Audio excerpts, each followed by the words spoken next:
சற்று முன் கிடைக்கப்பெற்ற மிக மிக முக்கியமான செய்தி ஒன்று வெளியாகியிருக்கு. அதாவது திமுக தலைவர் ஸ்டாலின் அவர்கள் மருத்துவமனையில் அனுமதிக்கப்பட்டிருக்காரு. அவரோட உடல்நிலை சீராக இருப்பதா இப்போ தகவல்கள் வந்த வண்ணம் இருக்குது.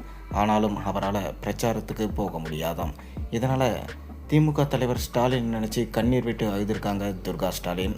மேலும் திமுக தலைவர் தொடர்ந்து பிரச்சாரத்தில் ஈடுபடுவாரா, ஓரணியில் தமிழ்நாடு எனும் திட்டத்தை தொடங்கி வச்ச திமுக தலைவர் ஸ்டாலின் தொடர்ந்து அதில் பங்கேற்பாரா, இரண்டாவது முறை முதலமைச்சர் ஆவாரா இல்லையா?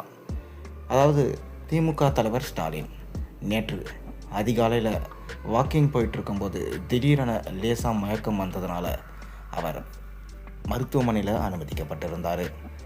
அப்புறம் அப்போலோ மருத்துவமனையிலிருந்து அறிக்கை ஒன்றை வெளியிட்டாங்க. அதில் ஸ்டாலின் அவர்களுக்கு ஒன்றும் இல்லை, அவர் லேசாக மயக்கம் மட்டும்தான் ஏற்பட்டிருக்கு, தொடர்ந்து 3 நாட்கள் மருத்துவமனையின் கண்காணிப்பில் அவர் இருக்க வேண்டும் என அறிக்கை வெளியிட்டிருந்தாங்க. இன்றும் மருத்துவமனையோட கண்காணிப்பில் தான் இருக்கார். ஆனால் துர்கா ஸ்டாலின் இதை கேள்விப்பட்டு ரொம்பவே வருத்தம் அடைஞ்சு கண்ணீரோடு இருக்காங்களாம். அதுக்கு காரணம் முதல் முறையே பார்த்திங்கன்னா ஸ்டாலின் அவர்கள் முதலமைச்சர் ஆக மாட்டார் என சொல்லப்பட்டு வந்தது.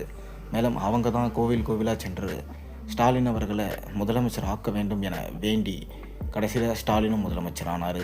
இந்த முறையும் தனது கணவர் 2வது முறை முதலமைச்சர் ஆக வேண்டும் என தொடர்ந்து கோவில்களில் பூஜை நடத்திட்டு வராங்க. ஆனால் இப்படி இதற்கு நடுவில் இந்த மாதிரி ஆனதை நினச்சி ரொம்பவே கண்ணீர் விட்டு கடவுளிடம் கோரிக்கை வச்சுருக்காங்க. மேலும் திமுக தலைவர் ஸ்டாலின் அவர்கள் மீண்டும் முதலமைச்சர் ஆக வேண்டும், 2வது முறையும் அவர் வெற்றியடைய வேண்டும் என பல பூஜைகளை நடத்திட்டு வராங்களாம். அது மட்டும் இல்லாமல் இப்படி தொடர்ந்து ஓய்வெடுக்காமல் ஓரணியில் தமிழ்நாடு என பயணித்ததுனால தான் இந்த மாதிரி வந்துச்சு என சொல்லப்படுது. ஆனால் விசாரித்து பார்த்த உண்மையில் 200 தொகுதிகளில் ஸ்டாலின் அவர்கள் வெற்றியடைய வேண்டும் என தொடர்ந்து மும்முரமாக வேலை செஞ்சுட்டு வராரு.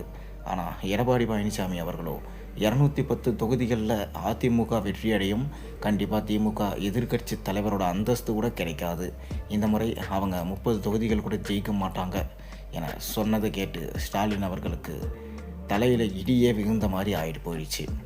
தொடர்ந்து திமுகவை விமர்சனம் செஞ்சுட்டு வர்றதுனால ஸ்டாலின் அவர்களுக்கு வேலை சுமையின் காரணமாக தான் மயக்கம் வந்தது. மேலும் கண்டிப்பாக மீண்டு வருவார் என தொடர்ந்து மருத்துவமனையிலிருந்து அறிக்கை விடப்பட்டு வந்திருக்குது. ஆனால் எப்போ மீண்டும் அவர் உடல்நிலை சரியாகி ஓரணியில் தமிழ்நாடு என தொடர்ந்து பிரச்சாரத்தில் ஈடுபடுவார் என்று தெரியவில்லை. இதனால் துர்கா ஸ்டாலின் ரொம்பவே மனசு உடைஞ்சி கவலையில் கண்ணீர் வடிக்க ஆரம்பிச்சிட்டாங்க. தொடர்ந்து ஊழல் செய்யாமல் அவர் மக்களுக்காக பார்த்துருந்தாருன்னா இந்த மாதிரி நடந்திருக்காது என எடப்பாடி பழனிசாமி தொடர்ந்து அவருடைய கோரிக்கையை வச்சுட்டு தான் வராரு. நீங்கள் என்ன நினைக்கிறீங்க? உங்கள் கருத்துக்களை மறக்காமல் கீழே கமெண்ட்டில் சொல்லுங்கள்.